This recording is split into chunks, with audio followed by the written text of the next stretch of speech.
So let's start with our prayers before we get into today's topic. Right. Om Ajnanatimirandhasya Jnananjana Salakaya Chakshuronmilitam Yena Tasmai Shri Gurave Namaha. Sri Chaitanya Manobhishtam Sthapitam Yena Bhutale Swayam Rupa Kada Mahyam Dadati Swapadantikam Vandeham Sri Guru Shri Yuta Padakamalam Sri Gurun Vaishnavanscha Sri Rupam Sagrajatam Sahagana Raghunathanvitam Tam Sajivam Sadvaitam Savadutam Parijana Sahitam Krishna Chaitanya Devam Shri Radha Krishna Padan Sahagana Lalita Shri Vishakhanvitanscha Shri Krishna Karuna Sindhu Deenabandhu Jagatpate Gopesa Gopika Kanta Radha Kanta Namostute Tapta Kanchana Gaurangi Radhe Vrindavaneshwari Vrishabhanu Stute Devi Namami Haripriye Vancha Kalpatarubhyascha Krupa Sindhubhya Evacha Patitanam Pavanebhyo Vaishnavebhyo Namo Namaha. Jai Sri Krishna Chaitanya Prabhu Nityananda Shri Advaita Gadadhara Srivasadi Gaura Bhakta Vrinda. Hare Krishna, Hare Krishna, Krishna Krishna, Hare Hare, Hare Rama, Hare Rama, Rama Rama, Hare Hare. Om Namo Bhagavate Vasudevaya. Om Namo Bhagavate Vasudevaya. Om Namo Bhagavate Vasudevaya.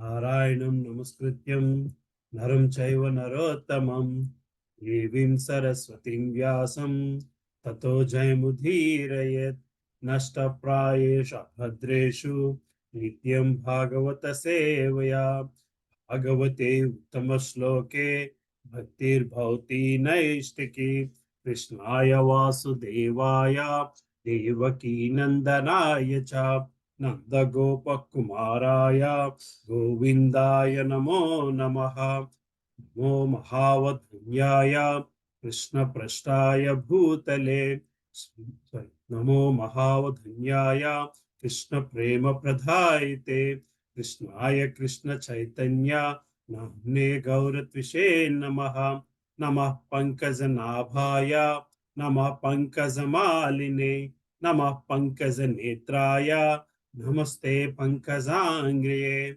Namo Brahmanyaya Devaya Go Brahmanyaya Hitaya Cha Namo Om Vishnupadaya Krishna Prashtaya Bhutale Srimate Bhakti Vedanta Swami Niti Namine Namaste Saraswati Deve Gauravani Pracharine Nirvisesha Sunyavadi Paschatya Deshatarine Jai Sri Krishna Chaitanya Prabhu Nityananda Sri Advaita Gadadhara Srivasadi Gaura Bhakta Brunda Hare Krishna Krishna Krishna Hare Hare Hare Rama Rama Rama Hare Hare.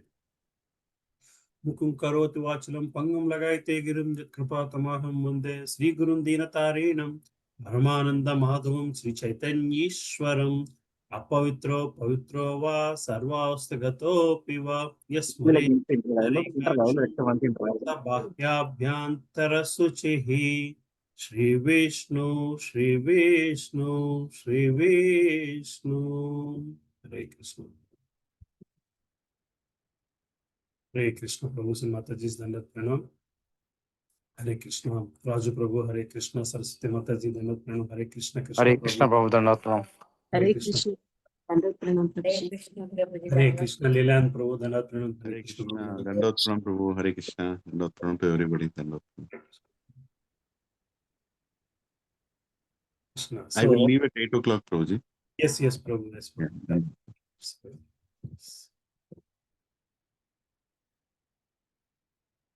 Thank you for coming, everybody. Prabhu Sri Mataji's.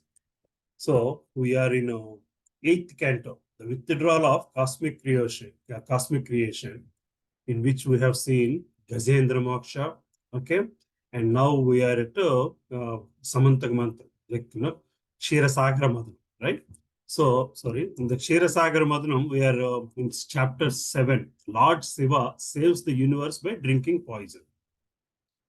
So we have seen the storyline going, right? The demigods appeal to Lord for protection. Then demigods and demons declare a truce. And then we are in this chapter, third chapter in this storyline, or the seventh chapter in the canto. So again, to brief the story a little bit, demigods were cursed by Durvas Muni. And then because of that, they start to lose their powers. And then demons take over. Demons are becoming more powerful. So demons are becoming more powerful. So that's changing the order of the universe, or order by which Brahma is created. That order of the universe is changing, basically, right? At that point of time, demigods approach Lord Brahma, then Mahavishnu, and then Mahavishnu advises them to make a truce with the Devata, with the Dhanavas, and then churn the milk ocean so that you get nectar. So what's the requirement for nectar? Why is there a requirement for nectar? So the Devatas have become so powerless that they are dying. So Devatas are supposed to be, they would only die at the end of the Manmantra, at the end of the Manmantra, but they would leave their bodies, whatever the demigod bodies, Deva bodies, only at the end of Manmantra, but because of they becoming powerless and demons becoming more powerless, they're leaving their bodies. So when I was reading this storyline, the first thing, demigods approach Brahma the creator, right? The Brahma is the creator, and they approach Brahma asking for, they approach Brahma for suggestion. So this is what happens in our lives, right? Brahma is the creator, right? So what happens in our lives when you have a problem? What do?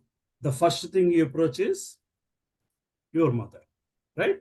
As children, the first a child has a problem. The first thing a child does is approach the mother. Then what does the mother do? If the mother is able to solve, the solves. If not, the mother takes the child to and say what the problem is, right? Then the mother takes the child to father. So that's what I felt when I was reading. This is what happens. Brahma, they go to the Brahma, and Brahma takes the little children, the Devatas, and saying they all have this problem. What do we do? And then they go to Lord Vishnu. Vishnu says, this is the solution. This is the solution. But for this solution, you got to make truce with the Dhanavas. Now, again, if you go look at the storyline, then the first thing that comes, at some point, what comes is the poison, and then Vishnu, they all suggest who should handle this poison.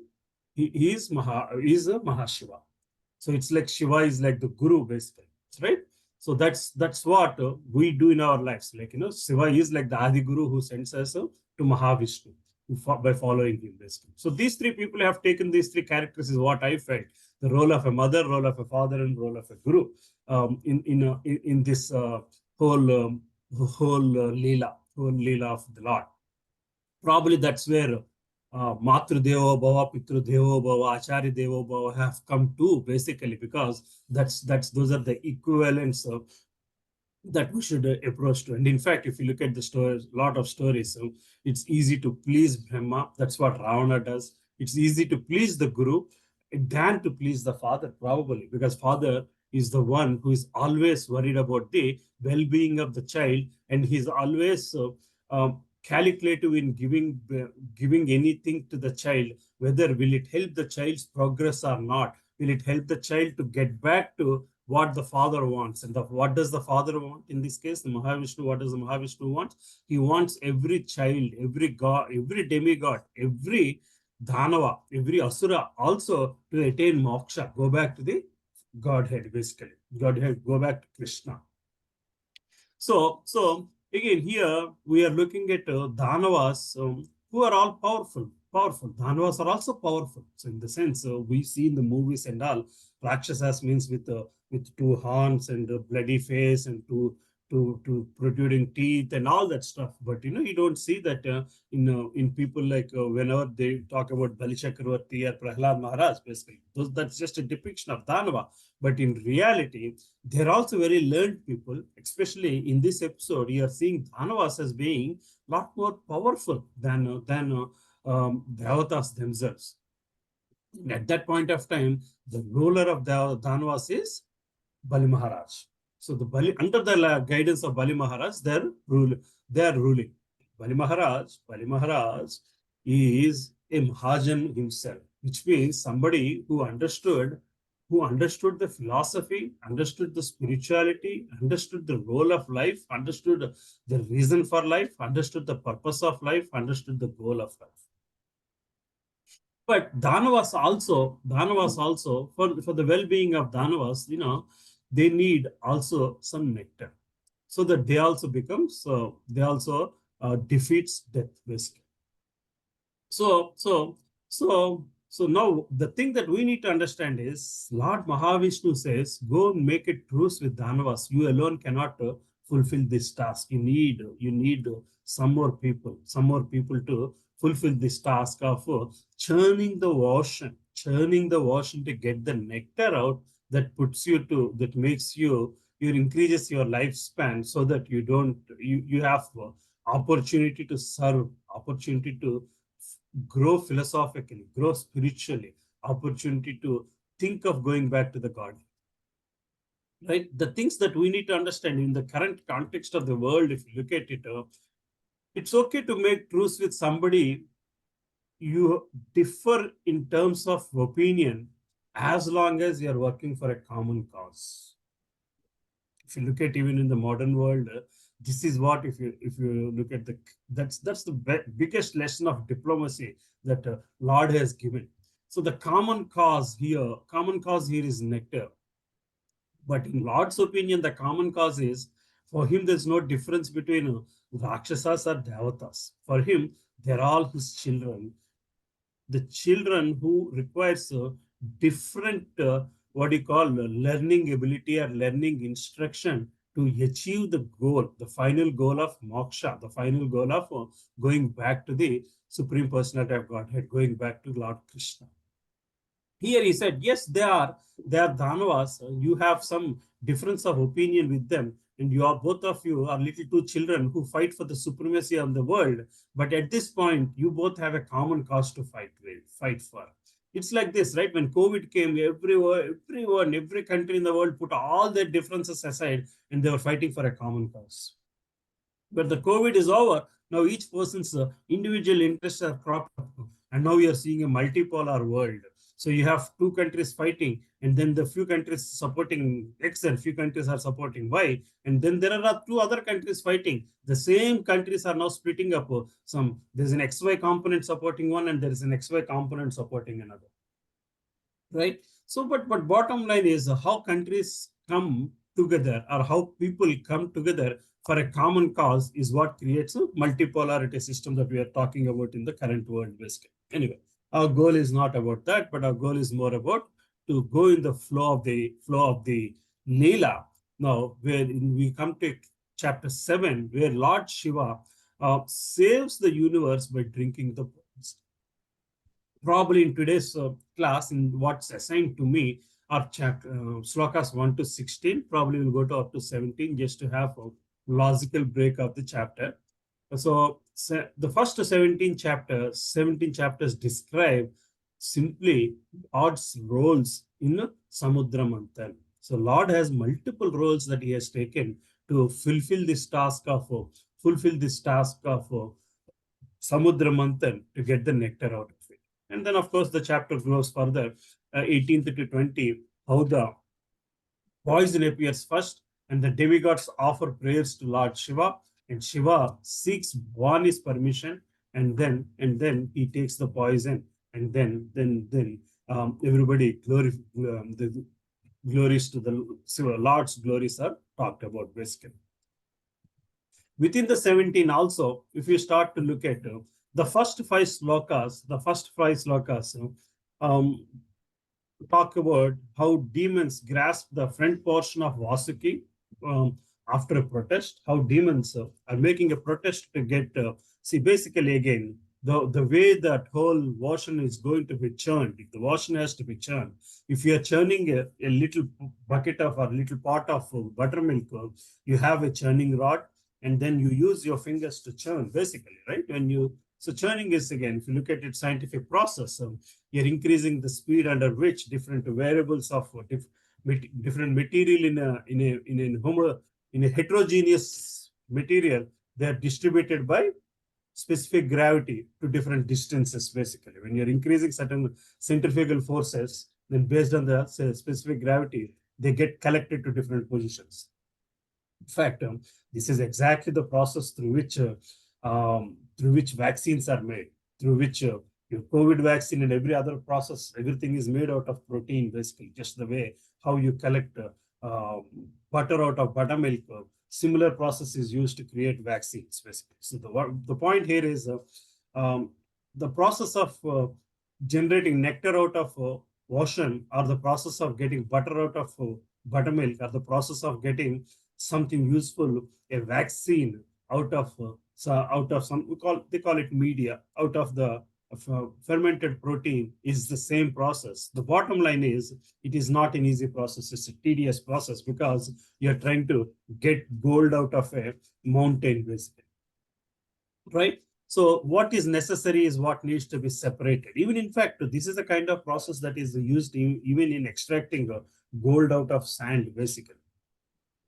Anyway, so for the churning of the ocean is not a normal task, basically.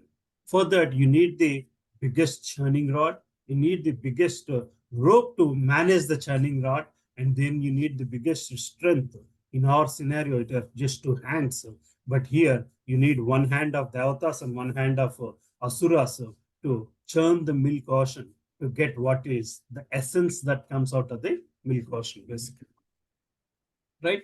So the Lord asks, we have seen all this story, Garuda to bring the Sundara mountain that can be used as the churning rod, and he requests Vasuki to become the rope for that stays around the mountain, and then they churn it so that you can get the nectar out of it, or different ingredients out of the milk wash. So then in the first 5 slokas, they talk about how they're distributed, who stands where for the wash, for the churning, how they take their positions. Then the 6 to 10 chapter slokas we talk about, we know Mandara, what you call Samantara Mandan means that's never complete without the story of Kurma, Lord as a Kurma avatar. When mountain starts to sink, Lord comes into the position of Kurma, and then he lifts it up. And then Lord Vishnu empowers the demons and demigods and Vasuki with their respective modes, basically. So how modes play in life, in churning of things, basically, is what we'll discuss when we come to that shloka. Yes, as Sahasra Bahu, the Lord holds the mountain at the top because, again, it needed an extra support. So the Lord takes a lot of different roles, in fulfilling the devotees' desires. That's what we are going to see. And then Lord personally actually does the churning activity also. So Lord has set up the platform. Lord has set up the activities. Lord has empowered the actions. Lord has participated in the action, and Lord just gets the what you call whatever the result that comes. It is distributed to all the subjects, and Lord has nothing to do with it basically. So, because the end goal for us is to reach the Supreme Personality of Godhead. The end goal for Lord is also actually that's the first goal for the Lord, to bring us all back to his world, so that the desire with which he has created us is fulfilled, right? So this gives you an overall picture of the shlokas that we are going to discuss today. This particular section actually does not have a lot of purports. It does not have a lot of purports. There are some translations, and then just a couple of shlokas have purports basically. So it doesn't take a lot of time to complete this chapter, but at the same time, just having two purports gives us the opportunity to discuss the chapter in depth, discuss those two purports in depth, and it gives us an opportunity to discuss a little more nice philosophy, I guess, basically. So, having said that, let's start with the first shloka. This is again, as I said, the stage is set for churning the milk version, and that has to be started. I'll try to read the first shloka, and then we'll go from there to reading the translations. Hare Krishna. Sri Sukam Vacha te nagarajamamantya falabhagena vasikim pariviya giro tasmin netramabdim mudanvitaha re bhire surayatta amrutedda kurudvaha. So let's read the translation. Sukadeva Goswami said, translation by Srila Prabhupada ki jai, Hare Krishna. Sri Sukadeva Goswami said, O best of Kurus, Maharaja Parikshit, the demigods and demons summoned Vasuki, the king of serpents, requesting him to come and promising to give him a share of the nectar. They coiled Vasuki around Mandara mountain as a churning rope, and with great pleasure, they endeavored to produce nectar by churning the ocean of milk. So again, as I said, as a storyline, if you look at it, this is where they are. Sukadeva Goswami is continuing his narration of the story to Parikshit Maharaj. Parikshit Maharaj asked Sukadeva Goswami how Lord has come in different manvantras. He asked him about their Lord's Leelas in Manmantra or Manmantra avatars, basically. So, Kurma Avatara is one of the foremost Manmantra avatars, basically. In fact, Kurma means tortoise, right?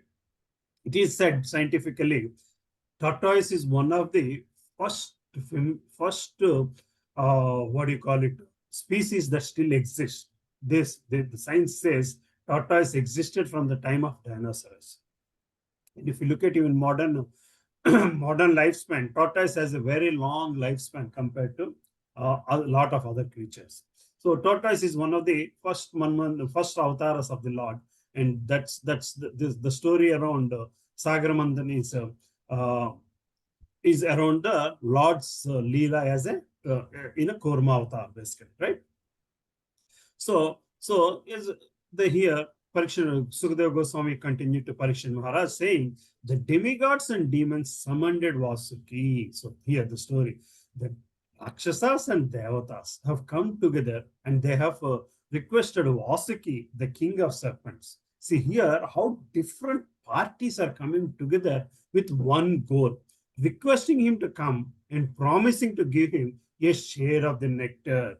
They coiled Vasuki around Mandara mountain as a churning rope, and with great pleasure, they endeavor to produce nectar by churning the ocean of milk.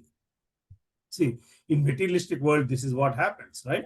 Here, the avatars are following the instructions of the Lord, but the asuras, their main motto or the goal for participating in this activity is just nectar, not love for devatas or not love for God.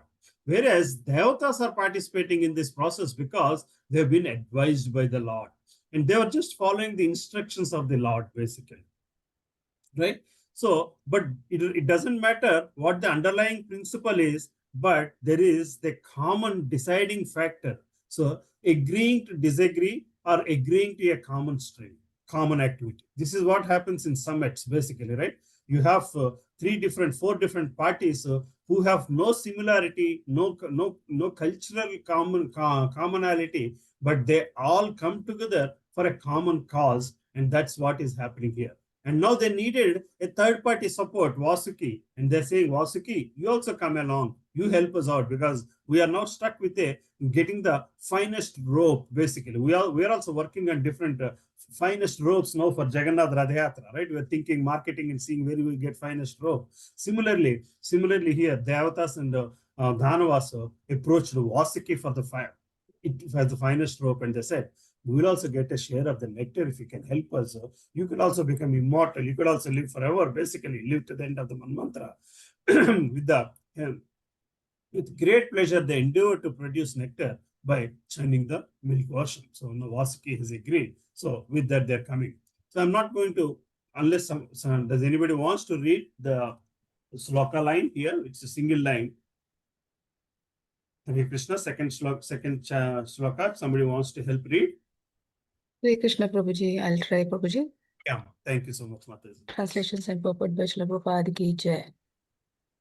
Harihi purushastaj jagrahe purvam devastato abhavan.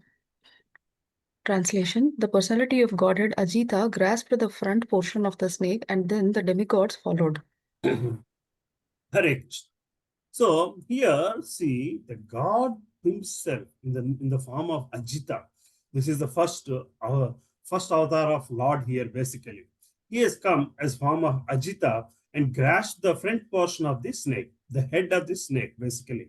And then all demigods followed. Basically, all Devatas said, oh, this is what Lord is doing. We should simply follow him, and we'll also be on the same side. It is decided that Devatas will be on one side and Danavas will be on the other side. But here, because the Lord himself has led them from the front, basically, let's go and take care of the head portion of the Vasuki.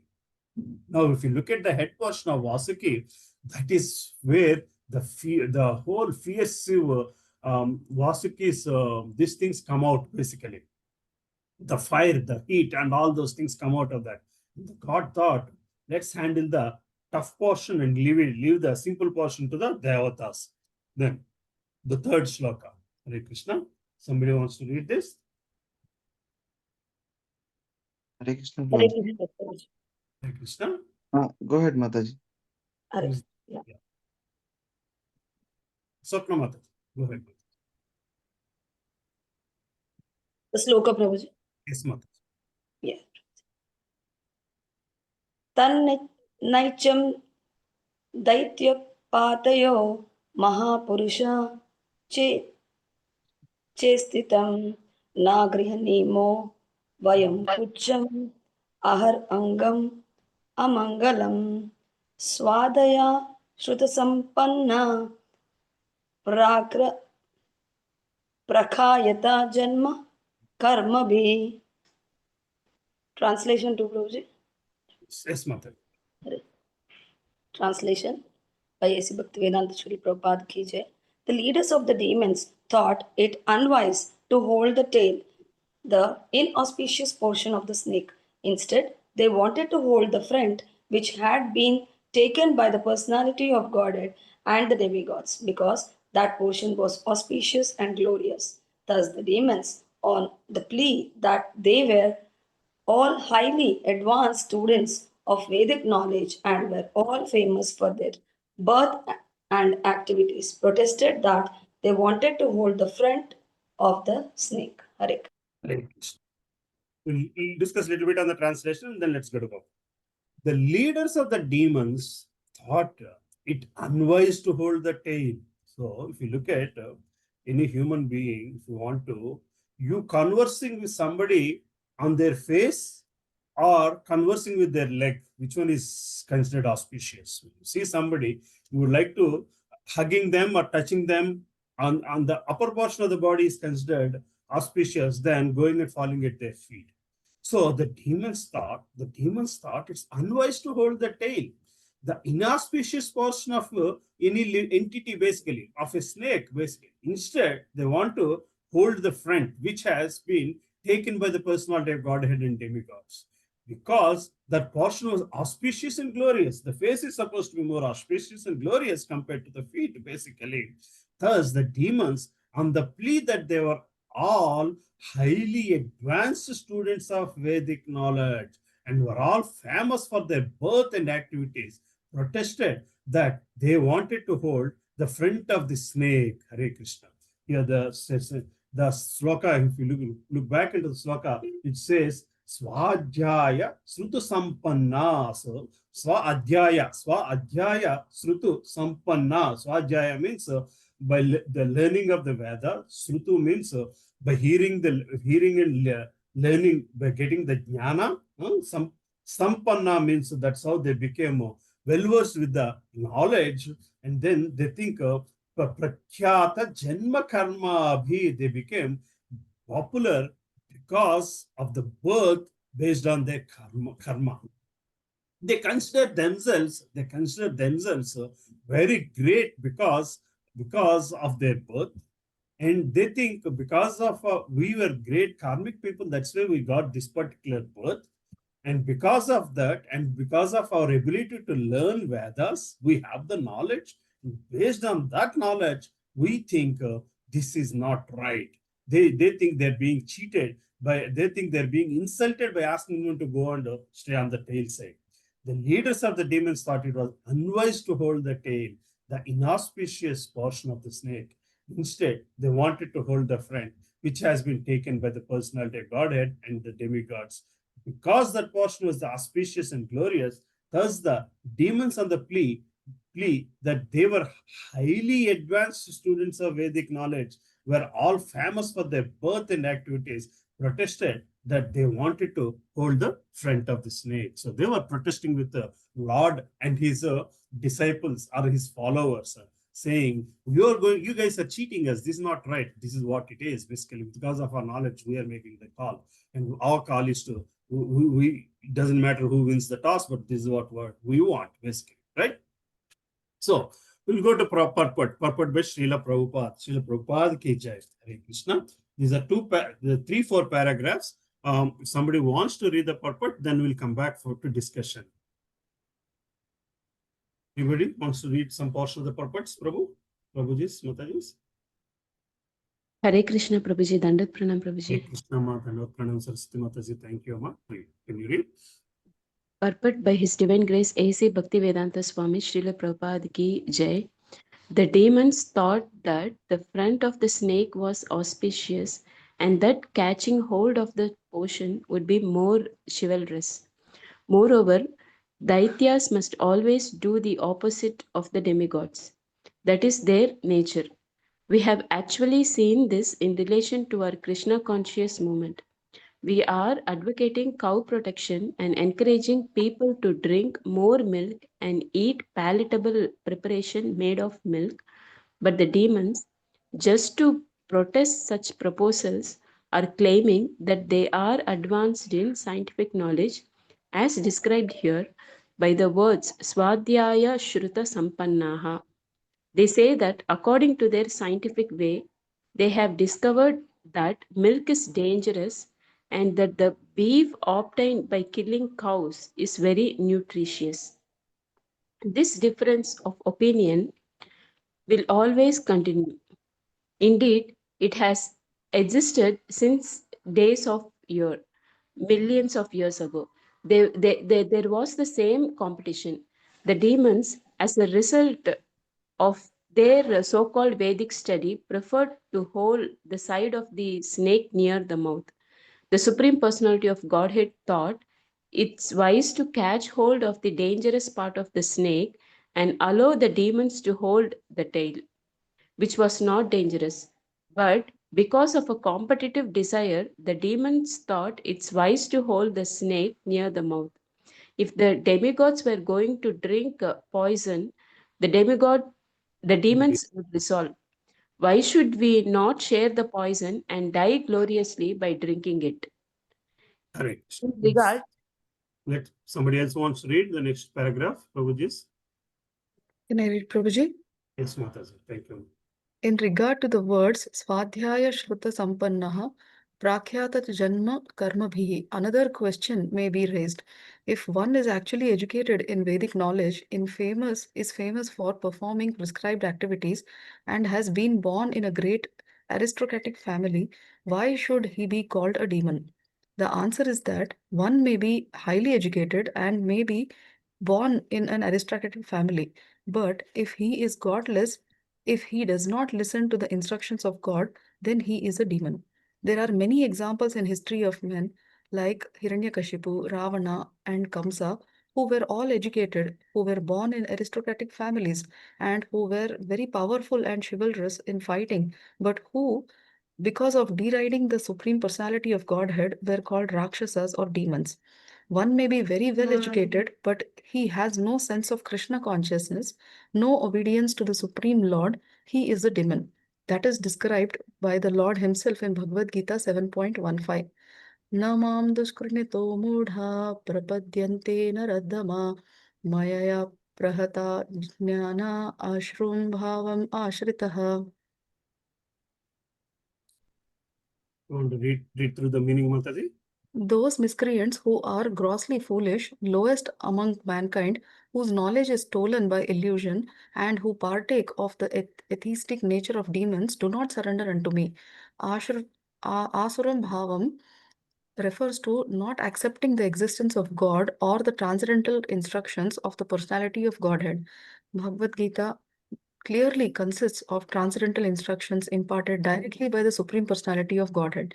But Asuras, instead of accepting these instructions directly, make commentaries according to their own whimsical ways and mislead everyone without profit, even for themselves. One should therefore be very careful of the demonic, godless persons. According to the words of Lord Krishna, even if a godless demon is very well educated, he must be considered a mudha, naradhama, and mayaya apratha jnana. Sure. Thank you. So let's go through the purport again. Thank you, Mataji. Thank you. The demons thought the front of the snake was auspicious, and then catching hold of that portion would be more chivalrous. Moreover, Daityas must always do the opposite of the devil. So anytime, this is always the war between two kinds of people. One are the Devatas and the other are the demons, basically, right? Asuras. The Asura nature, Asuras are also educated. Asuras are also have learned the Vedas. The only difference, as we saw in the purport, one is leading a God following God following lifestyle. Another is leading a godless lifestyle, but are all educated. So you have, see, these are not what do you call it? Don't believe in God, but they don't believe in the instruction of it. You see, you have atheists, those who don't believe in God at all. Then there are people who actually believe in God but don't want to surrender to God, or don't want to take his instruction, or don't think God is very powerful. So the most of the times Asuras, that's what it is. They wanted to go and even defeat Vishnu. In somewhere in one of the commentary I read, they are called Asuras 2.0. You have Asuras and Asuras 2.0. So these are the people who always think, their way of thinking is better than what God's instruction is. Right? So this is their nature. We have actually seen this in relation to even Krishna consciousness movement. Is Prabhupada is saying, like, even in Krishna conscious, in respect to Krishna consciousness movement, also we are seeing, we are advocating cow protection and encouraging people to drink more milk and eat palatable preparations made of milk. But the demon-like mentality people are saying, just to protest such proposals, they come up with different mechanisms to say different scientific approach. That it's not like they're making uneducated comments. They're every comment they make, they try to give a scientific justification, are claiming that they're advanced in scientific knowledge as described here by the word Swadhyaya Sruta Sampannaha. So they're rich by that in their knowledge. Basically, they say that according to their scientific way, according to Krishna,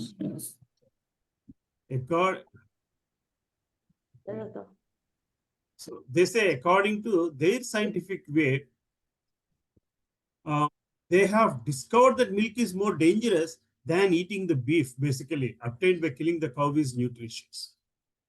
So what happens then? If you look at the story, the whole story is also the same thing, basically. Then some business proposal comes. The business proposal comes. Selling the cow meat is more profitable than selling the milk. So let us advocate how we can say that beef is more nutritious. Yeah, there is a problem, indigestion problem. When you eat beef, oh, you have some problem with indigestion. Oh yeah, there is a medicine for it. When you eat beef in conjunction with alcohol, it digests faster, so that you are actually getting the benefits of the meat better. For the businessman, he's also now selling one more product called alcohol, because you took the milk out of the table. Now you can sell meat um, and liquor. If you look at it, milk is a non-perishable, what you call continuous process product that comes continuously out of a cow. But beef is a one-time thing. Now you have to again make a cultivate beef, and then beef farming, and then that's another business opportunity. So you simply change one simple rule again, and the rule is coming from where? From the instruction of the God. God has instructed, has shown the world by example, by that how how much he loves milk. And you know, if you look at any Krishna Leelas, you'll see how he craved for the milk, butter, and how he's pleased with the milk products and not beef products. But these scientific people who are not ready to follow the instruction of the God, they are making their own intelligent assessment. First, they prove themselves they're the best of the society, and then they come up with these kind of instructions. They are actually atheistic or non-God centric, basically. This difference of opinion will always continue. Indeed, it has existed since the days of yore. Millions of years ago, there was same competition. The demons, as a result of their so-called Vedic study, preferred to hold the side of the snake near the mouth. The Supreme Personality of Godhead thought it was wise to catch hold of the dangerous part of the snake and allow demons to hold the tail, which is not dangerous. But because of a competitive desire, the demons thought it was wise to hold the snake near the mouth. If the demigods were going to drink the poison, the demons would resolve. Why should we not share the portion and die gloriously by drinking it? So this problem of fighting between the God followers and the so-called educated has started years ago, millions of years ago, when God is trying to be nice to the people by taking the bigger side of the problem, by taking the problem head on. But the so-called scientifically knowledge people, the so-called intelligent people, are saying, no, that's not the way to do it. This is the way to do it. Only because they are relying on their intelligence. Swadhyaya Sruta Sampanna, their understanding of the way the world works. Their understanding of the way the world works. God has created the world and He's telling us this is the way the world works. But we are trying to put in our intelligence and say, maybe this is, we are not even saying maybe, we are saying this is the way it works. So this is where we are creating a society, a godless society. No, we are creating a dangerous society. So are we not supposed to then read and become intelligent? Are we not supposed to think and grow as per the Vedas? Yes, we are. We should be. That's the reason why God has given us Vedas. But we have to keep God in the Vedas. We have to keep God in our knowledge. So unless if you do that, if you do not do this, you are called a demon. It doesn't matter how intelligent you are. In this section, Prabhupada used again actually simple words like saying if you are intelligent and you are not putting God, you are in your intelligence, you are a demon, is what he said. But if you remember, I don't know how many people remember Puranjana Charitra, where we have seen, we have studied. When I was reading this, that's what caught my attention for a minute. If you read in the Puranjana Charitra, there, Prabhupada in his purports, he writes, he compares intelligence, the materialistic intelligence, with a beautiful lady, and how contaminated soul goes after the materialistic intelligence. And he, in one of the purports, he writes, when this materialistic intelligence, the contaminated soul going after materialistic intelligence is compared to a man going after a beautiful lady for satisfying his senses. When this materialistic intelligence get purified, when it becomes a pure intelligence, the relationship between man and the intelligent, the lady called intelligent is like mother and child. That intelligence which is actually purified is the mother that instructs the child, or the mother that instructs the contaminated soul how to understand the atma self-realization of the atma sakshatkara and get to the go back to the Supreme Personality Godhead. And in the same purport, actually, if Prabhupada mentions it very clearly, when you do not use intelligence for the purpose of training the soul to go back to the Godhead, intelligence is always compared to, in that story, intelligence is always compared to a lady, a femininity. Intelligence is actually called Dharma Patni in those purports, if you look at it. It is like that Dharma Patni using her body for money outside marriage. Intelligence when not used to guide the soul to go back to Supreme Personality of Godhead, or if intelligence is used to make money, that situation, intelligence is used to make money without God in it, is considered to be like a dharma patni using her body for money away from her husband. How brutal can it be said beyond that? So this is the Asurika, this is the Dhanava Tattva, where you are not able to keep the God in the center of your thought process. If your intelligence is not using God in the center of thought process, you are just an atheist. You are somebody who is not helping the soul go back to the Supreme Personality of Godhead. And that is what here Prabhupada is crying and craving for us to worry about. In regard to the word Swadhyaya Sruti Sampanna, Prakruta Janma Karma Bandha, another question may be raised. If one is actually educated in Vedic knowledge, is famous for performing prescribed activities, and has been born in great aristocratic family, why should he be called a demon? The answer is that one may be highly educated and may have been born in an aristocratic family. It doesn't matter if he's won a Nobel Prize, but if he is godless, if he does not listen to the instructions of God, then he's a demon. As simple as that. If you are listening to instructions of something else, you are listening to instructions of what that something else, basically. What does mind can listen to? Instructions other than God. It can just listen to the instructions coming from the heart. It can listen to the instructions coming from the indriyas. If it is listening to it, if it is making decisions based on non-God centric decisions, then that particular mind and that particular body is no less than a demon.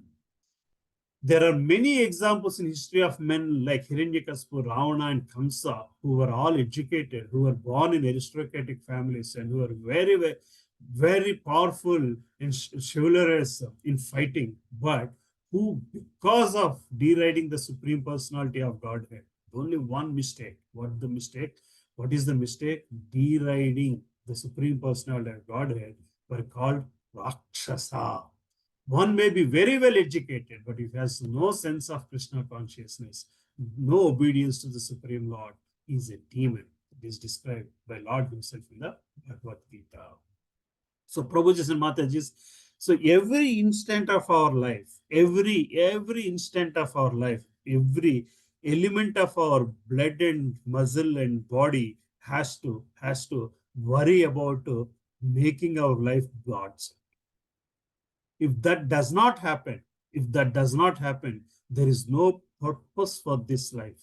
If you Bhakti Rasamrita Sindhu, I think it is written at that point in one of the slokas. So it is, suicide is better than being away from being away from God-centric life. Suicide is very sinful activity, but that is still better than being non-God-centric. Leading a non-God-centric life is what is written, because leading non-God-centric life is a demonic activity that that Prabhupada is saying here again, referring us to the shloka from Bhagavad Gita. The miscreants who are grossly foolish, lowest among mankind, whose knowledge is stolen by illusion. What kind of illusion? The illusion that you are happy by satisfying your senses. The illusion that you can be happy by accumulating materialistic possessions, and who partake of atheistic nature of demons do not surrender to me. Those are the people who struggle to surrender to God. Those are the people who struggle to surrender to the God, because they have trusted the materialistic world. They have trusted their role in the materialistic world. They have trusted their intelligence. They have trusted their aristocratic birth. They have trusted their ability to learn things compared to somebody who is not able to learn so fast, and they think they're a lot more intelligent and they have a lot more control and they know how the world works. Basically, they have better understanding of how the world works, without without considering that there is the Supreme Personality of Godhead that is driving all this stuff. And that is called Asurim Bhavam, refers to not accepting the existence of God or the transcendental instructions of personality of Supreme Person, not the personality of Godhead. Bhagavad Gita clearly consists of transcendental instructions imparted directly by the Supreme Personality of Godhead. But for asuras, instead of accepting these instructions directly, make commentaries according to their own whimsical ways and mislead everyone without profit, even for themselves. One should therefore be very careful of demonic, godless persons. According to the words of Lord Sri Krishna, even if a godless demon is very well educated, he must be considered a mudha, a naradhama, a, what else is he calling? Maya, apahruta, jnana. Somebody who is worse than a demon, basically. So Prabhuji and Mataji, one should understand how dangerous it is to lead a godless life. So Prabhuji and Mataji, we all say, like, Prabhuji, we are all in ISKCON, we are leading a God-centric life. So that's the reason why we are here for your session, and you are telling us more and more of why godless life is so dangerous. So, these are not for us, but, Prabhuji and Matajis, we have to question ourselves. So in a 24-hour day, what portion of it are we leading a God-centric life? What portion of it are we leading any non-God-centric life? Even for 1 minute, 1 second, 1 hour, we have to question ourselves and to rate ourselves on a scale of 1 to 10, how we are spending those 24 hours. So, God-centric versus self-centric, God-centric versus materialistic centric, God-centric versus some other possession-centric, God-centric versus your Indriyananda-centric, basically. God Indriyananda-centric versus self-Indriyananda-centric, basically. So this is where this is the Sagar Madana, or this is the churning of the milk ocean that should happen in everyone's mind. The competition of the churning of activities that we do, how much of those activities we have to churn before participating in any activity between the demonic thought and asura thought. There are two people churning milk ocean. One is asuras and one are dhanavas, Rakshasas. Asuras and Devatas, basically, Rakshasas and Devatas. So one are the God-centric people, the other are the self-centric people. Both are educated. So we think we are making very educated activity, very educated guess, very educated decision.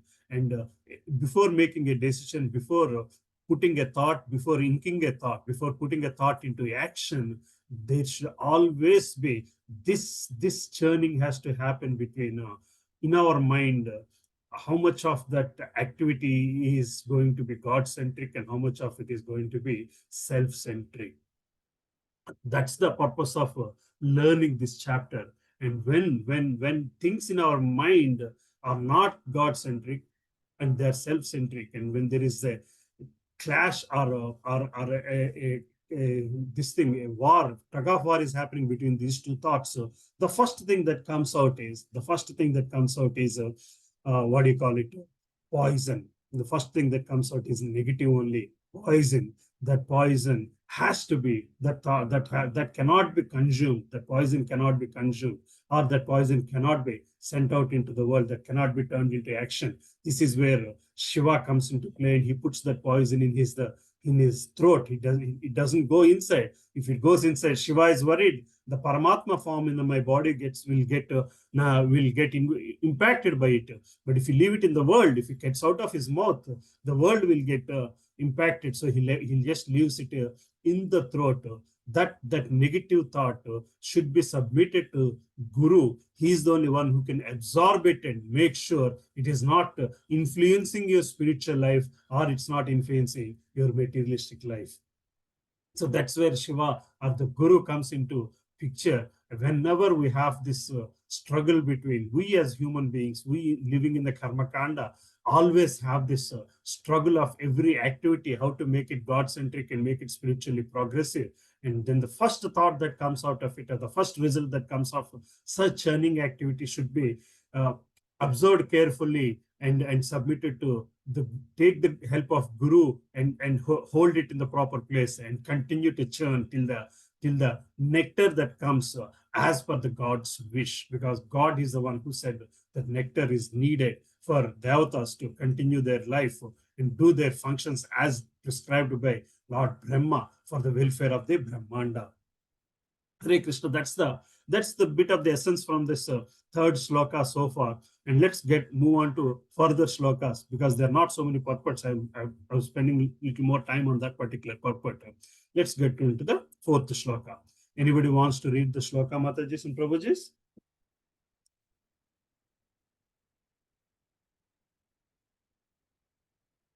Or let's go to the translation direct.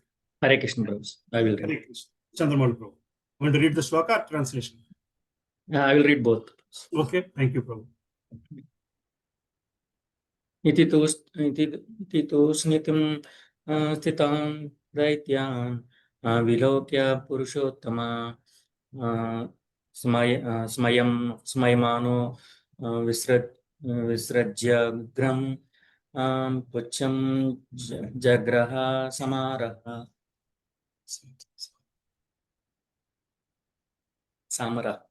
Translation and purport by Srila Prabhupada ki jai.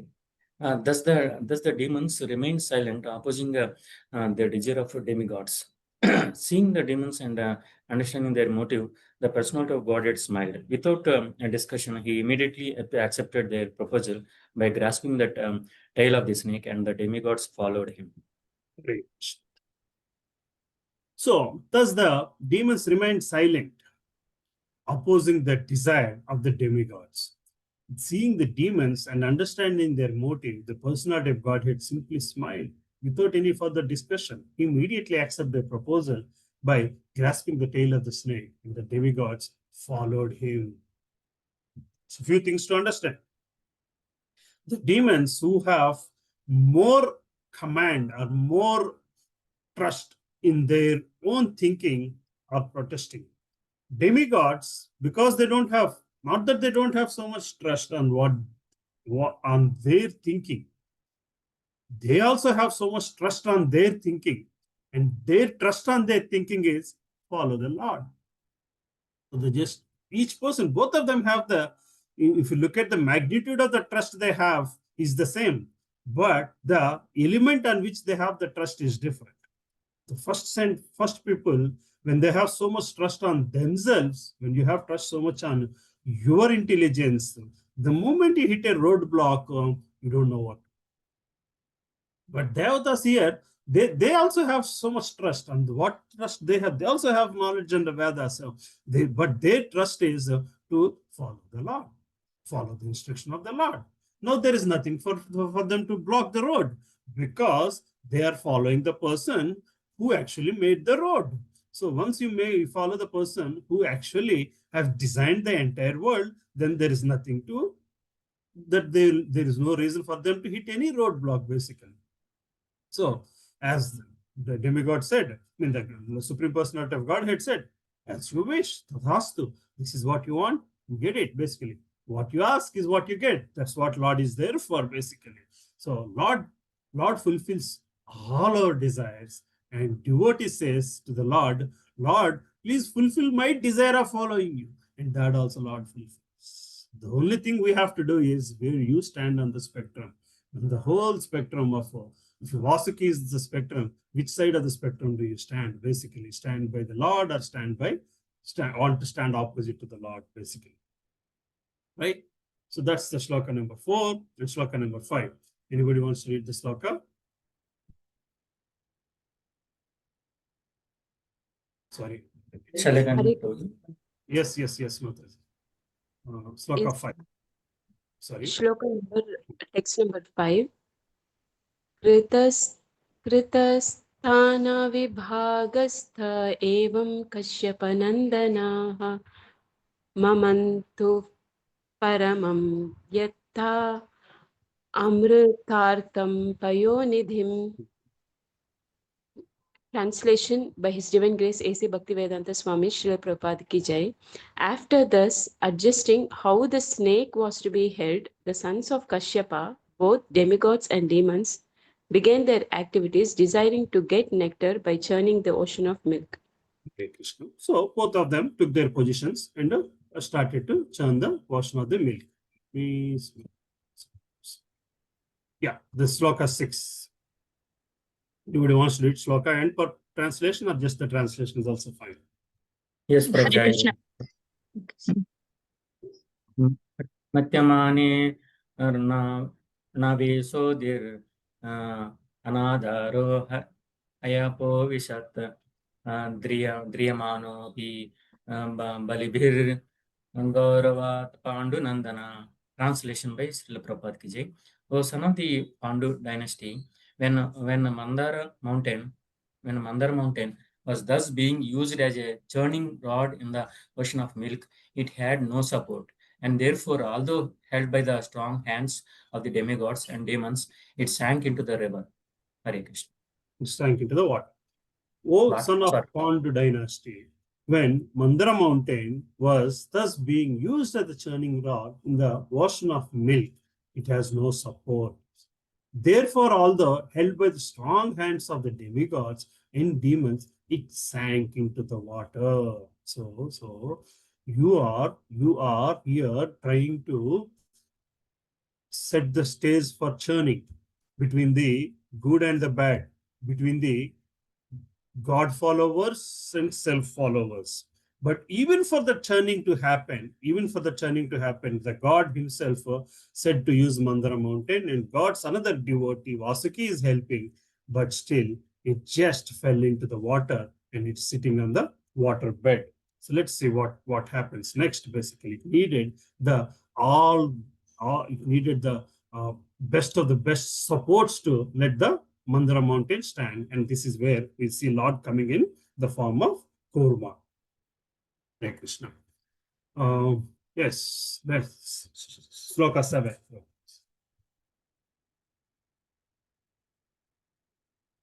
Somebody wants to read? Or let's go to the translation. Because the mountain had been sunk by the strength of providence, the demigods and demons were disappointed, and their faces seemed to shrivel. The faces seemed to shrivel. Shrivel means wilt, basically. The faces became like, as if some patients, basically. Shloka 8. Somebody wants to read this shloka?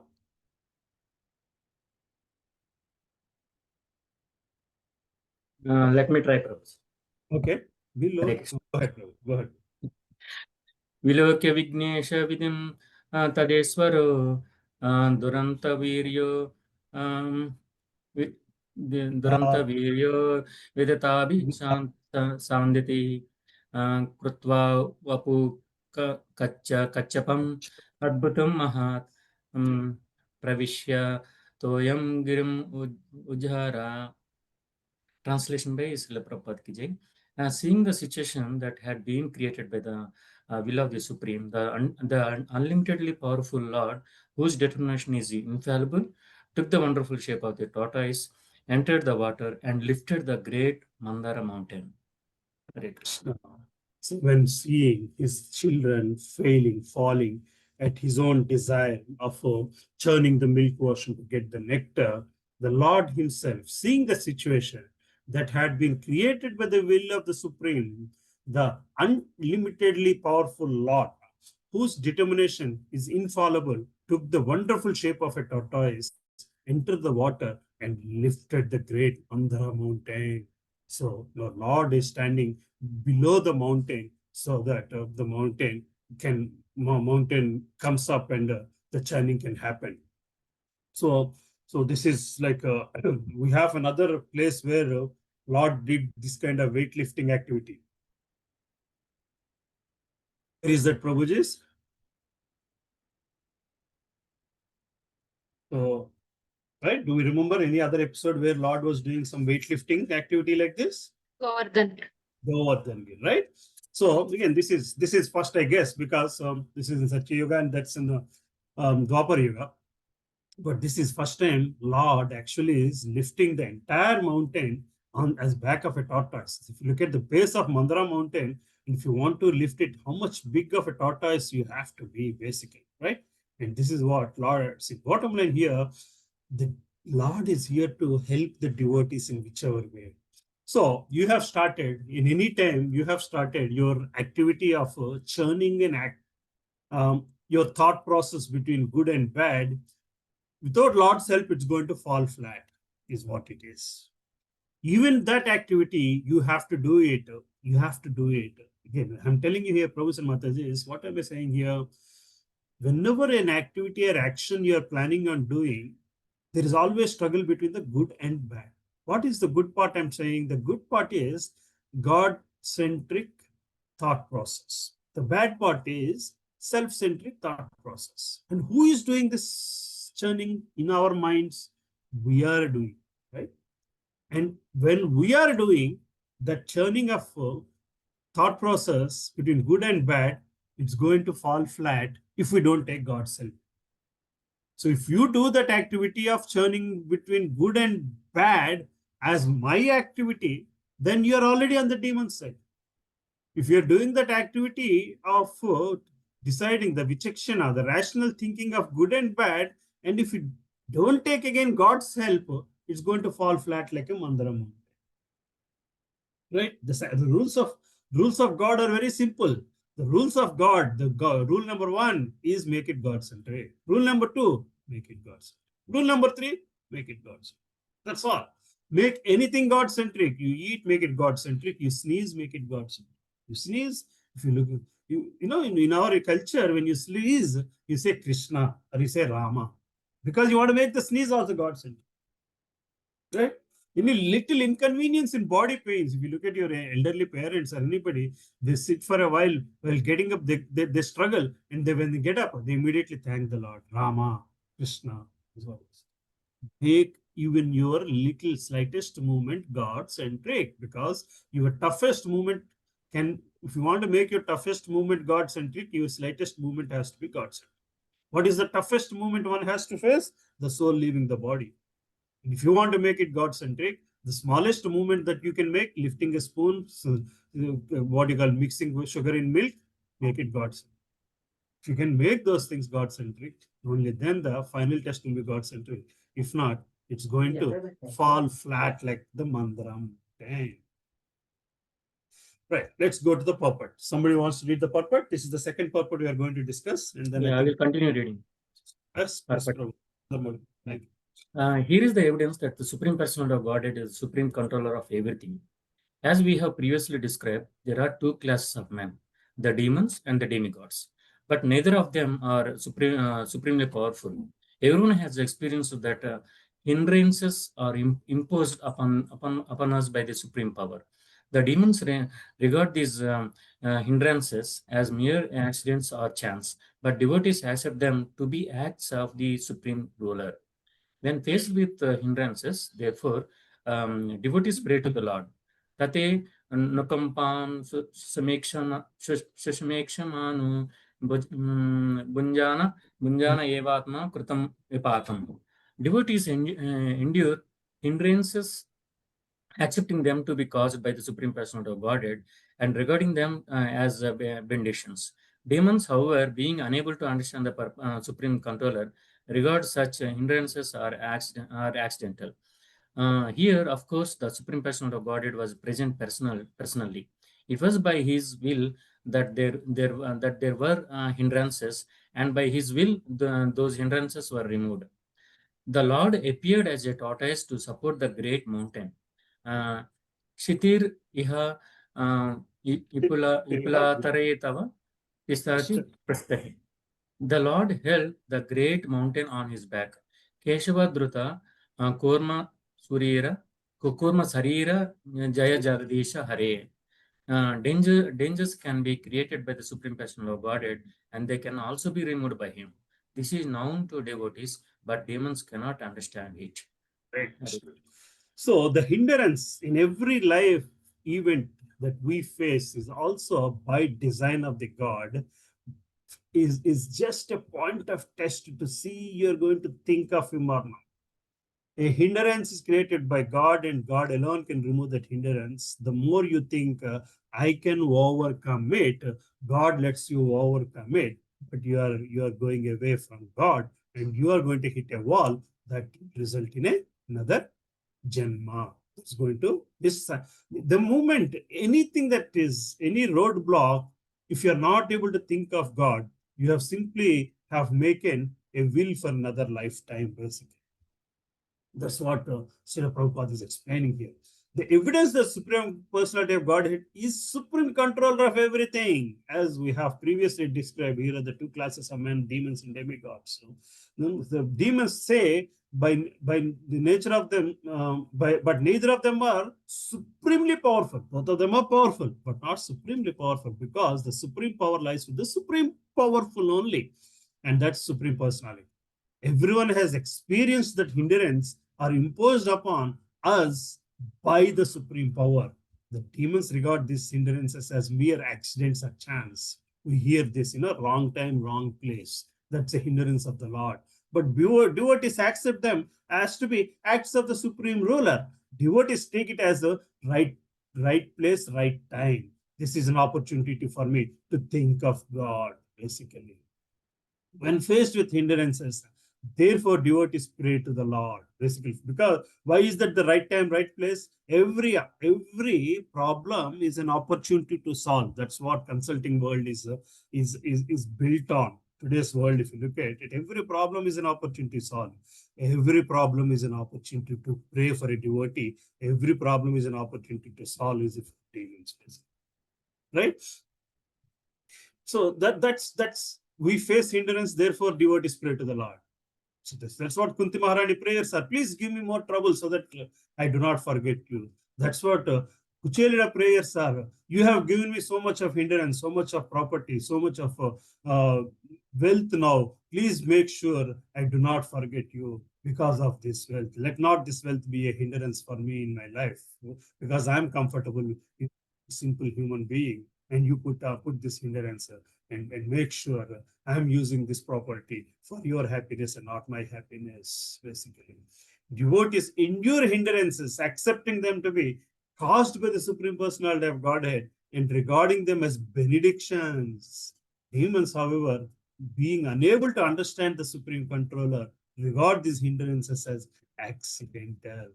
Here, of course, the Supreme Personality of Godhead was present personally It was by his will that these hindrances, that there were hindrances, and by his will, those hindrances were removed. He created them and he removed them. He's testing everybody to see how they react and how they act, basically. This is the Lord appeared as a tortoise to support the great mountain. And here he says, the Lord held the, what do you call, the great mountain on his back. Keshava Drita Korma Sarira Jaya Jagadisha Hare. Angels can be created with Supreme Personality Godhead and they can also be removed by him. So this is known to devotees, but demons cannot understand it. The demons think, oh, accidentally a tortoise came and lifted it up. We picked it up. We are very lucky for this to happen. But the demons, the devotees understand there's nothing like accident in spiritual progress. This is how God's what do you call Leela unfolds. He has come as a kurma. His energy as kurma has come and lifted this thing, and that's how they surrender even more.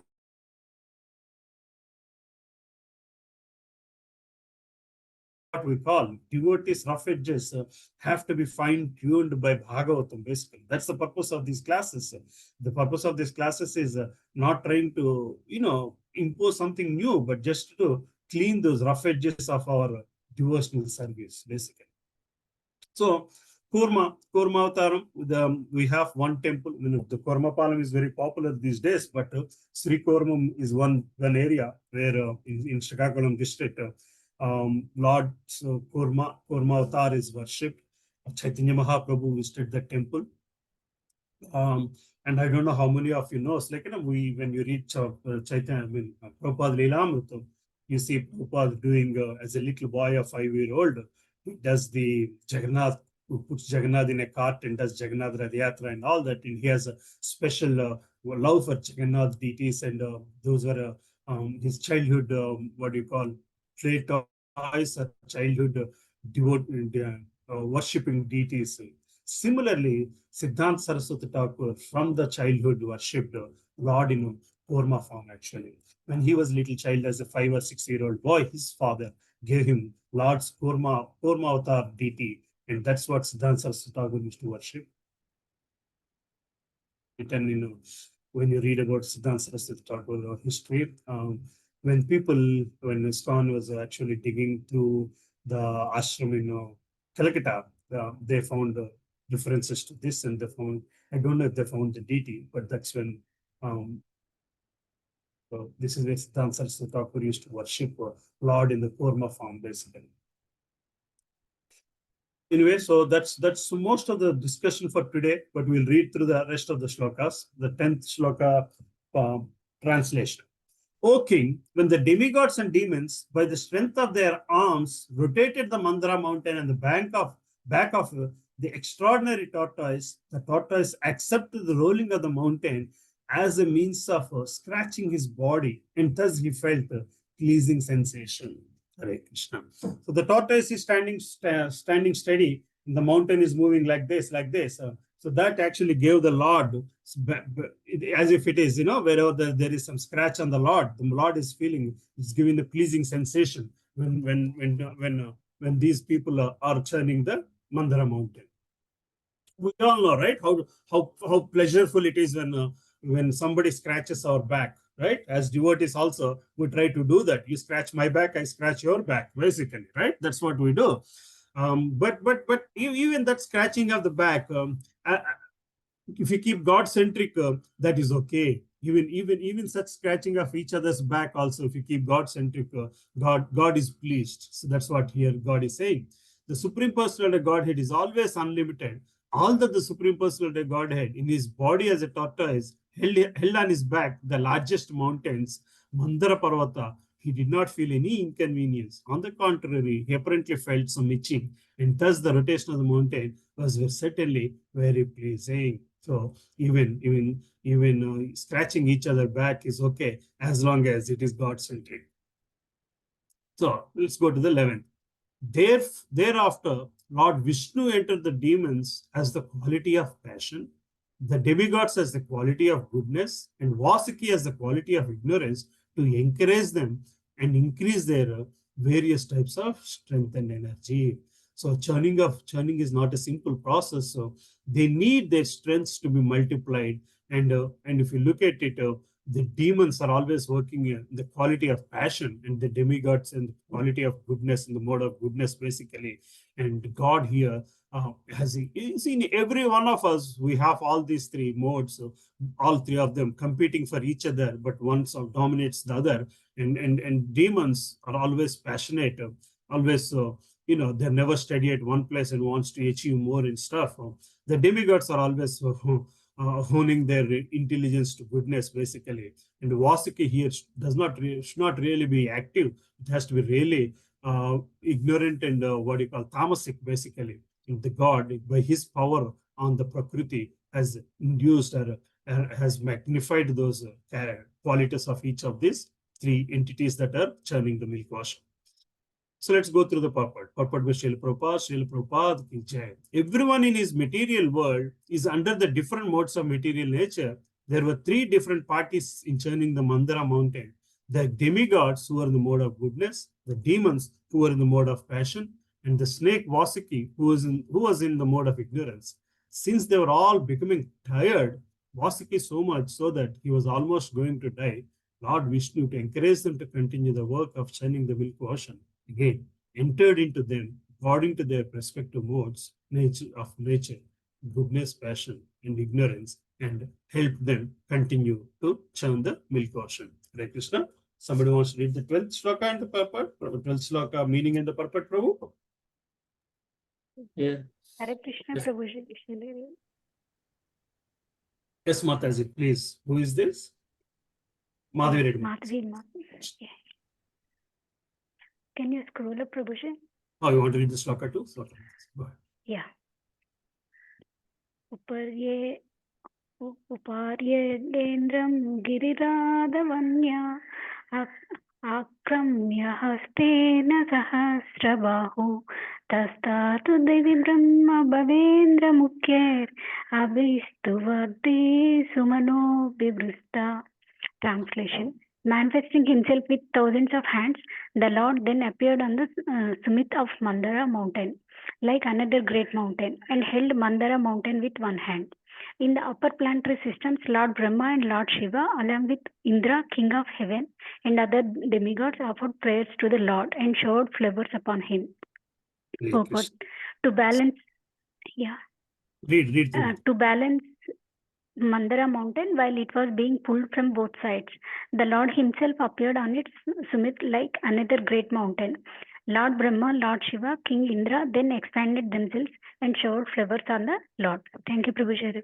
Thank you, Mataji. So, one and bottom of the Mandara mountain is being balanced with the Kurma avatar of the Lord, but still it's not steady. So the Lord again held it from the top, basically. Manifesting himself with thousands of hands, the Lord then appeared on the summit of the Mandara mountain, like another great mountain. So he is looking like another one mountain sitting on another mountain. So he's become such huge to hold the top of the mountain, and held the Mandara mountain with one hand in the upper planetary system. So in the upper planetary systems, the Lord Brahma and Lord Shiva, along with Indra, king of heaven, and other demigods, offered prayers to Lord and showered flowers upon him. So this is what Lord does to devotees. This is what Lord does when he wishes his devotees to be benefited. He helps him from all directions. To balance the mountain while it's being pulled, the Lord himself appeared like a summit, on its summit like another mountain, and then he's let them continue the churning of the mountain. The demigods and demons worked almost madly for the nectar, encouraged by the Lord, who was above and below the mountain, who had entered the demigods, the demons, Vasuki, and the mountain itself. Because of the strength of the demigods and the demon, the ocean of the milk was so powerfully agitated that all the alligators in the water were very much perturbed. Nonetheless, the churning of the ocean continued in this way. So the whole process, there is Lord's presence in the mountain. There is Lord's presence in the Vasuki. There is Lord's presence below the mountain. There is Lord's presence top of the mountain. There is Lord's presence in the demons. There is Lord's presence in the avatars. And everybody think they're doing their duty. Problem is, everybody think they are doing their duty, but it's Lord's presence. So it is letting them, each one of them, do their duty. Then what is that we are supposed to do? All that we are supposed to do is just simply surrender. That's all.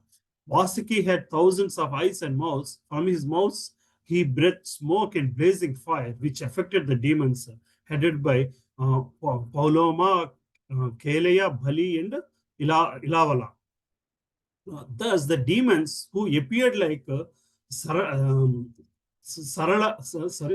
trees were burned by forest fire, gradually becoming powerless. The demons are becoming powerless because of the agitated smoke coming out of the Vasuki, basically. Because the demigods were also affected by the blazing breath of Vasuki, their bodies, their bodily luster diminished, and their garments, garlands, weapons, and faces were blackened by smoke. However, by the grace of Supreme Personality of Godhead, again, clouds appeared on the sea, pouring torrents of rain, and breezes blew, carrying particles of water from the sea waves to give the demigods relief. So again, Lord, make sure they were hydrated enough. Basically, the water, the rain comes on his wish, basically, that they are getting refreshed. See, the material, see, even this tells that even the Devata body is materialistic body, that they needs to get refreshed when they get tired. When nectar did not come from the ocean of milk, despite of so much endeavor by the best of the demigods and demons, the Supreme Personality of Godhead, Ajita, personally began to churn the ocean. So even for churning, also again, Lord has to come, because the energy of these people is not just sufficient. The Lord appeared like a blackish cloud. He was dressed with yellow garments. His earrings shone on his ears like lightning, and his hair spread over his shoulders. He wore a garland of flowers, and his eyes were pinkish.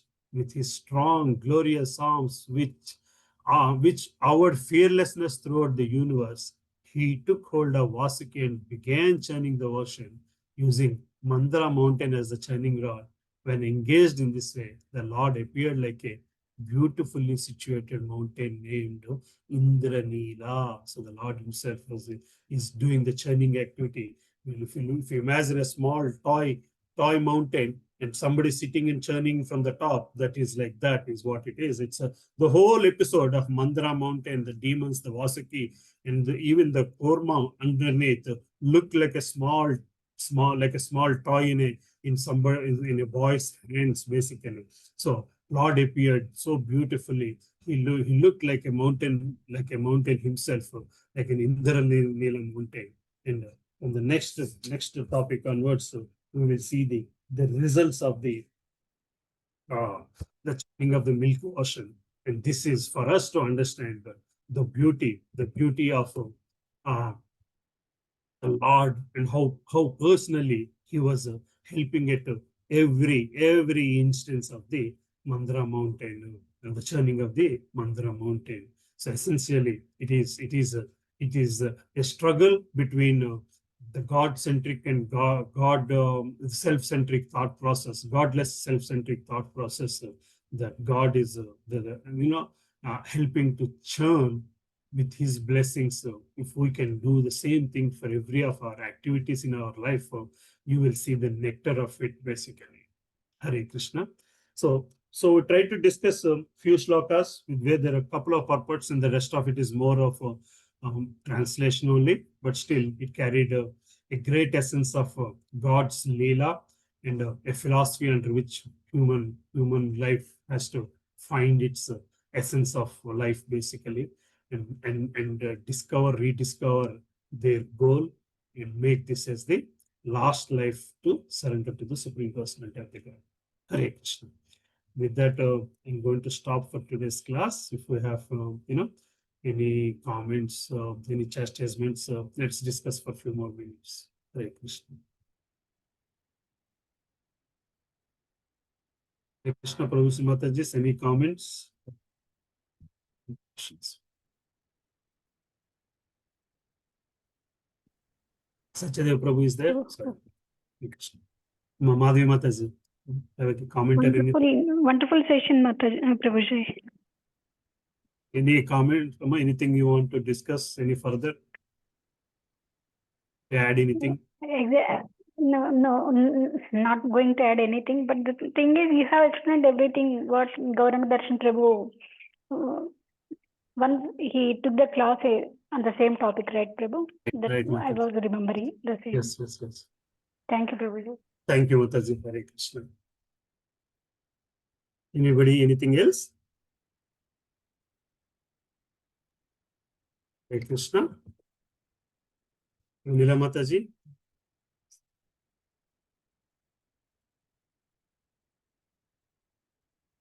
Hare Krishna. If there is nothing else, then I guess we can conclude the class here. Probably, yeah, 8:30, 8:45. I think we are on time. I don't think we are too late or too short. Yeah. Hare Krishna. Saraswati Mataji, you want to add something? Prabhuji, Hare Krishna Prabhuji, Dandaprana Prabhuji, I have one question, Prabhuji. How to be always God-centric, Prabhuji, in this world? This is very, Prabhuji, you have said 3 times God-centric, God-centric, God-centric. How, Prabhuji? How else, Everything. how else can you be? You're child-centric today, right? Prabhuji. Yes or no? Yes, Prabhuji. Yes. Oh, mother, once she grew up, a girl, when you grow up, you become husband-centric once you're Yes, married. Then once a child is born, you become child-centric, right? So how not to be self-centric? That's the first thing of being God-centric, I guess, wanting to be God-centric. So once you're married, anybody, after marriage, they're worried about one aspect, whether they explicitly express or not. How does my wife think of this? How is she? Will she be happy? Will he be happy? If I do this, how will he react? That is what is.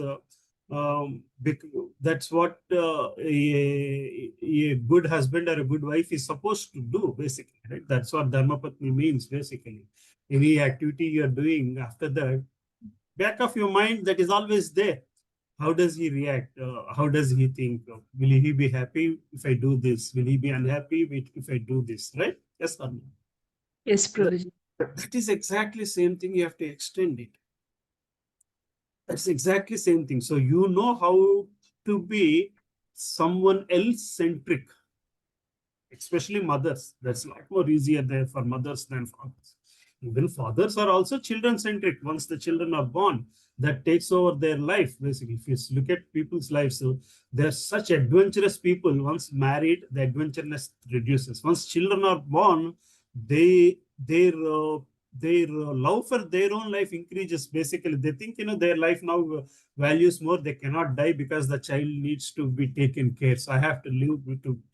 If you look at people who are become sick of cancer or something, their only hope will be, I want to live till my child settles. I want to live my child till my child get married, because you are constantly thinking of the child centric, basically, right? The same way it has to be extended. In reality, that's what Grihastha is supposed to do, to tell you how to become less self-centric. Once you learn the less self-centricity, then you can easily become God-centric.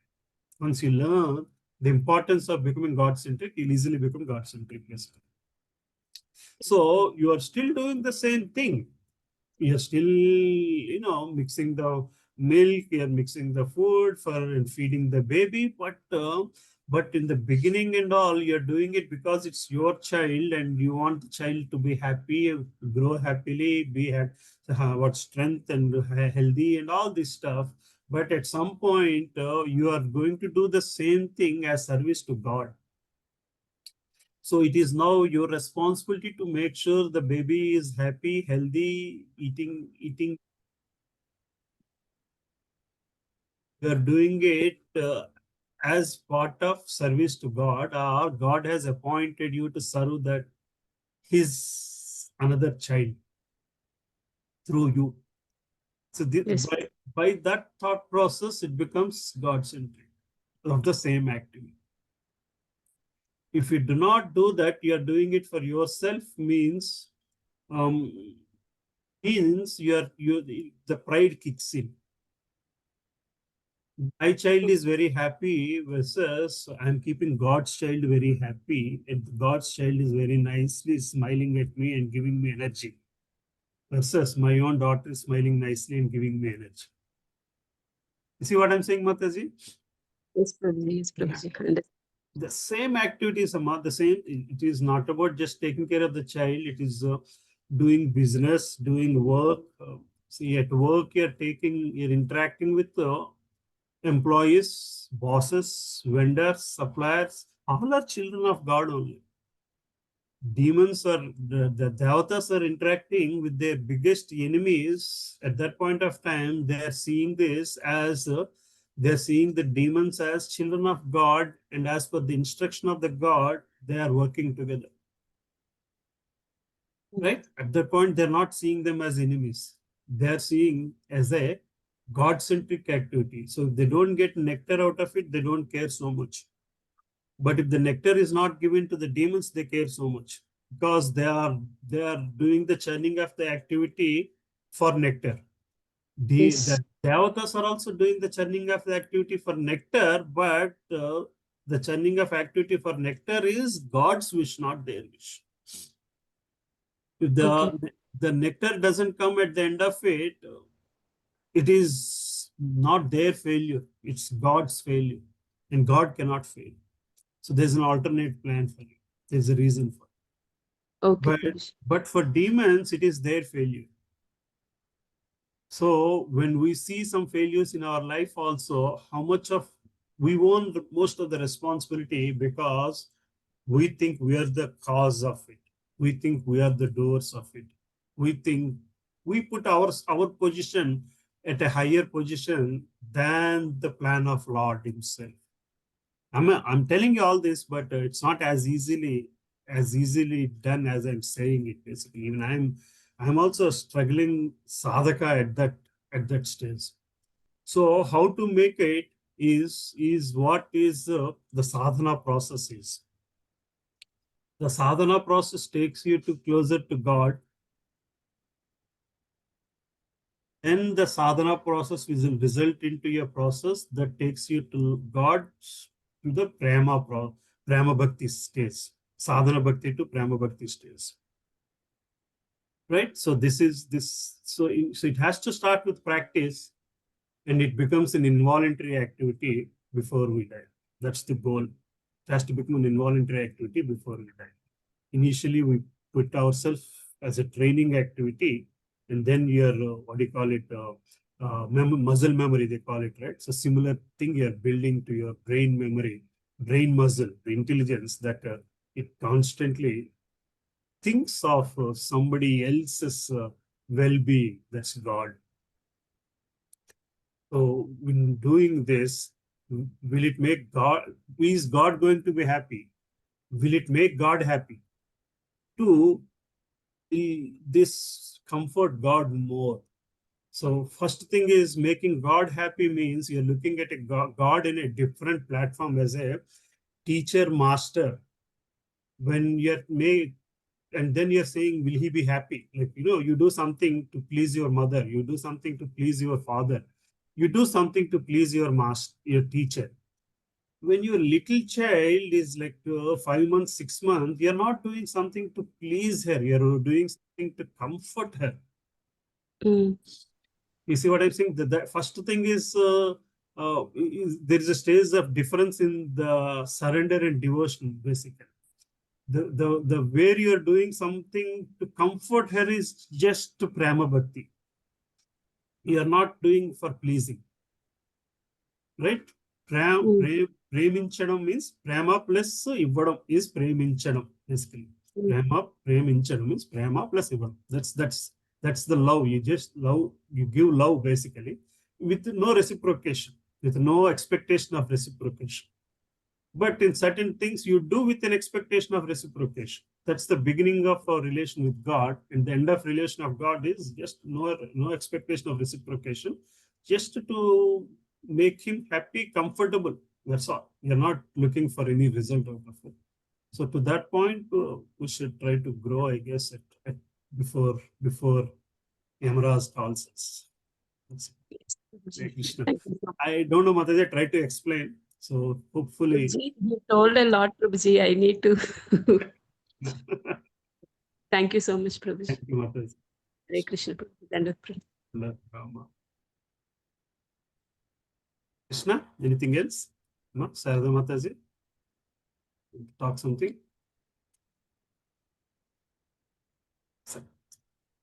Hare Krishna, Shilpa Mataji, Dandavat Pranam. There's nothing else. We can close the class here. Thank you very much, Prabhuji, for Thank you, wonderful Prabhu. explanations. Prabhu. Hare Krishna. अनंत कोटि वंशाकल्पतरुभ्य से कृपा सिंधु पतितानां पावनेभ्यो अनंत कोटि वैष्णव वृंद की जय। हरे कृष्ण। धनराज श्रीमद् भागवतम की जय। हरे Krishna. Thank you, Prabhu and Mataji. Forgive me if I said something wrong. If I said something wrong, it's my understanding and it's my struggle to understand, basically.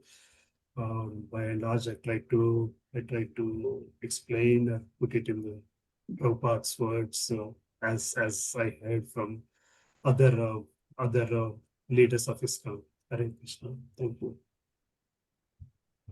Thank you, Ma. I'm closing the class, Mataji.